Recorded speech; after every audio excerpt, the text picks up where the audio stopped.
நாங்கள் சரண்யா. நேற்று வீடியோ போட்டிருக்க மாட்டேன். அங்கே எனக்கு கொஞ்சம் தலைவலி, உடம்பு முடியல. அது மட்டும் காரணம் இல்லை, வீட்டில் கொஞ்சம் பிரச்சனை. சரி, எல்லா குடும்பத்துலேயும் வரதான் இல்லை, ரொம்ப பிரச்சனை. அது என்னென்னா, பாப்பா பேச மாட்டேங்கான்னு நீங்கள் சொல்கிறீங்க. ஆனால் பாப்பா ஒரே ஒரு வார்த்தை சொல்லுவா, பார்த்துக்கோங்க. இந்த சித்தப்பா அப்படின்னு சொல்லி கூப்பிடுவா.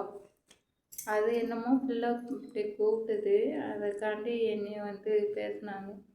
அவள் மித்த ஒரு ஆளும் கூட மாட்டேக்கா, என்ன சித்தப்பா சித்தப்பான்னு போகிறா, அப்போ யார் வாரா அப்படிங்கிற மாதிரி பிரச்சனை. அதனால இது ஃபுல்லாக பிரச்சனை தான் போயிட்டு இருந்துச்சு. அதனால் என்னால் வீடியோ போட முடியல. அதுக்கப்புறம் இந்த வீட்டு வாடகையை பற்றி சொல்லியிருப்பேன். அதனால் பாப்பா கொலுசை இது பண்ண போகிறேன் அப்படிலாம் சொல்லியிருப்பேன். இங்கே இது நாகர்கோவிலில் அடமானமும் சரி, விற்கிறதும் சரி அவ்வளோ ஈஸியாக முடியாது போல இருக்குது வெள்ளியை. அதனால் எங்கேயும் வாங்கலை. அதுக்கப்புறம் என்ன செய்யணும், நாங்கள் வந்துட்டோம். சாயந்தரமே அப்பாக்கிட்ட எல்லாமே நான் சொல்லிகிட்டே தான் இருந்தேன். என்னோடய அப்பாட்ட இந்த மாதிரி கால் பண்ண சொன்னாங்கப்பா, இந்த மாதிரி போகிறோம்ப்பா, அடமானம் வைக்க போகிறோம்ப்பா, எல்லாமே நான் சொல்லிகிட்டே தான் இருந்தேன். அன்றைக்கி சனிக்கிழமை தானே, சனிக்கிழமை எல்லாத்தையும் சொல்லிக்கிட்டே தான் இருந்தேன். அதனால் அப்பா விற்க முடியலப்பா, என்னால் இங்கே நாகர்கோவிலில் வாங்க மாட்டேன்ட்டாங்கப்பா, என்ன செய்யணும்னு தெரியல அப்படின்னு சொன்னோன்னே, நான் போட்டு விட்றேன், நாளைக்கு தானே கேட்டாங்க அப்படின்னு சொன்னாங்க. ஆனால் நாளைக்குன்னு போட்டு விடலை, அன்றைக்கே போட்டு விட்டாங்க. அன்றைக்கி சாயந்தரம், சனிக்கிழமை சாயந்தரமாக போட்டு விட்டாங்க. போட்டு விட்டு நானும் அன்றைக்கே அனுப்பிட்டேன். அதனால் ஒன்றும் பிரச்சனை இல்லை. இன்னும் ஒரு மாதத்துக்கு எந்த பிரச்சனையும் இல்லாமல் போகும். அதுக்கப்புறம் நீங்கள் கேட்டிருந்தீங்க, அவங்க என்ன வேலை பார்க்குறாங்க அப்படி இப்படின்னு கேட்டிருந்தீங்க. அவங்க கொத்தனார் வேலை பார்க்குறாங்க. அப்புறம் சம்பளம் இது எவ்வளோ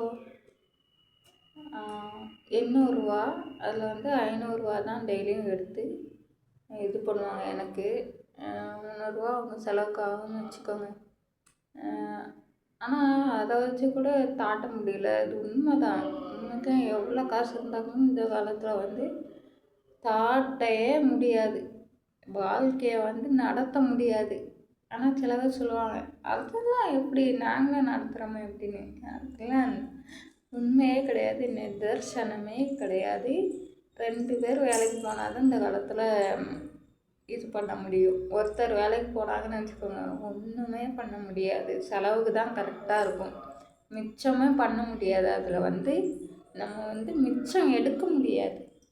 செலவு வேணால் போயிட்டுருக்கும், வாழ்க்கையை நடத்திக்கிட்டே இருக்கலாம். ஆனால் வாடகை அப்படிங்கிறத நம்ம கொடுக்கவே முடியாது. கொடுக்க முடியாதுன்னா அதுக்குன்னு எடுத்து வைக்க முடியல, தனியாக ஒதுக்க முடியல. அக்கௌண்ட்டில் தானே, அக்கௌண்ட் நம்ம எல்லா இடமும் இப்போ யூஸ் பண்ணுறோம். அப்படிங்கிறனால என்னால் மிச்சமே பண்ண முடியல. ஏன்னா நம்ம செல்லு மூலிமா இப்போ கொடுக்குறது ஆப்ஷன் வந்துருச்சு.